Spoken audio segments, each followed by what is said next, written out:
classified documents inside of his Indiana home. Joining us now on set, Mike Pompeo, former Secretary of State and a Fox News contributor. He is also author of the brand new book, Never Give an Inch, Fighting for the America I Love, and will be hosting a special going in depth on his dealings with the world's most dangerous leaders this Sunday at 10 p.m. Eastern time. I know I'm set to watch that because I look forward to that. And the book is fantastic. Thank you very much for joining us here. Great to be with you, Mr. Secretary. First up, where do we begin with this growing document scandal? I mean, we've been dealing with the multiple revelations and findings of President Biden's classified documents at the office, at the home, searching the vacation home. Now we learned that the former Vice President Mike Pence documents found at his Indiana home.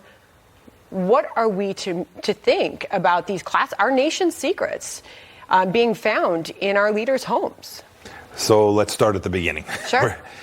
Every one of us who handles classified information, I did it as a member of the House of Representatives when I served on the Intelligence Committee, and then I had a SCIF in my home, both as CI Director and Secretary of State. We all sign a set of rules about how we're going to handle this information, and every one of us does our level best to do that. I hope everyone in this, whether it was President Trump, President Biden, Vice President Pence, all did that. When you find out you made a mistake, if that's in fact what it turns out to be, you need to get it in the right hands as quickly as you can, and then you need to take responsibility for what happened. This is serious stuff. If those documents are classified, it's important, and we need to protect those secrets. It's hard for me to have imagined this happening to someone like some of these appear to have been from President Biden's time as a senator. I never even hardly touched those documents. You would be in a SCIF in the Capitol building, on the table, read, leave. When you're in the executive branch, you have these classified documents in your home. And so one can imagine a note getting someplace, something getting stuck in. I suspect that may be what happened, but we have an obligation to the American people to figure that out and who might have seen them. I mean, I think for people who have been watching this so closely, you wonder sort of what's coming next with all of this. There's a lot of theories being floated out there and a lot of speculation, in large part because of a lack of transparency from this White House. The DOJ has even greenlighted the White House to give us more information than we're getting. But yet we are about to see another press briefing where we get it a lot in this hour, Secretary Pompeo, where we do not get new information. So there's theories like this. I'll put it up on the screen. This is Liz Peek, and you can respond how you will on the growing document scandal. Biden's document scandal is now D.C.'s hottest guessing game. She asks, who's sabotaging the president? She writes, an alternate theory is that it was someone inside the White House who wanted Joe Biden out of the 2024 race. Joe Biden, after all, was on the cusp of formally announcing that he would run for a second term. Others in his party might not have been so optimistic. Your response to that? Goodness. In Never Give an Inch, I talk about the fact that I saw a lot of conspiracy theories. Most of them turned out to be incompetence. So you don't give that any thought? If I were betting, this was most likely to turn out to be just mishandling of documents and incompetence, not some grand conspiracy. But I await the greater mystery to be resolved. And your point about transparency matters a lot. President Biden should be telling the American people exactly what happened, everything he knows, and should be upfront about that. And then he can't say he doesn't regret it.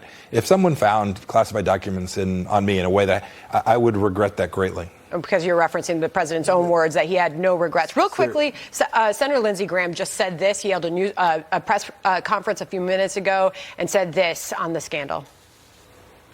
So let's find out how that happened.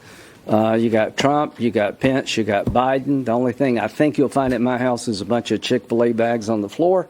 The bottom line is I don't know how this happened. We need to get to the bottom of it. I don't believe for a minute that Mike Pence is trying to intentionally compromise national security. I think that about Biden and Trump, but clearly we've got a problem here.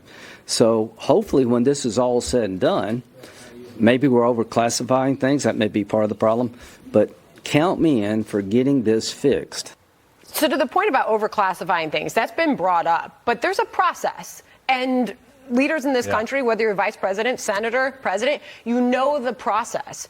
Should the process be changed for classifying documents? There are things that are marked classified that don't need to be, and we should be diligent about declassifying them, getting them out of that space. But if the document's marked classified today, you either go through the process to get it declassified or you secure it in a way that is appropriate. I think Senator Graham largely had that right.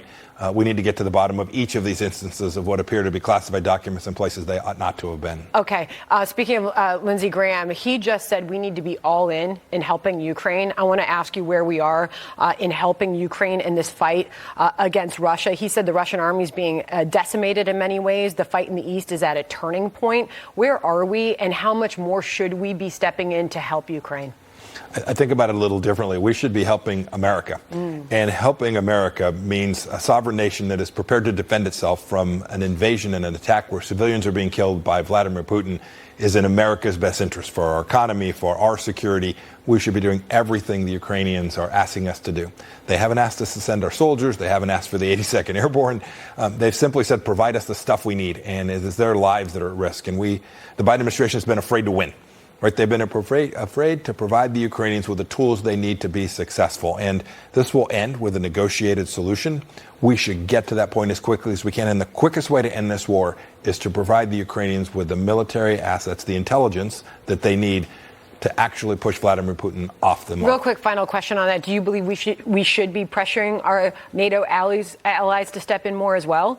Are we in that position? Absolutely. For 4 years, never given inch talks about this. We were beaten on the the Germans and the French, saying you have to defend yourself. If you depend on Russian gas, bad things will happen.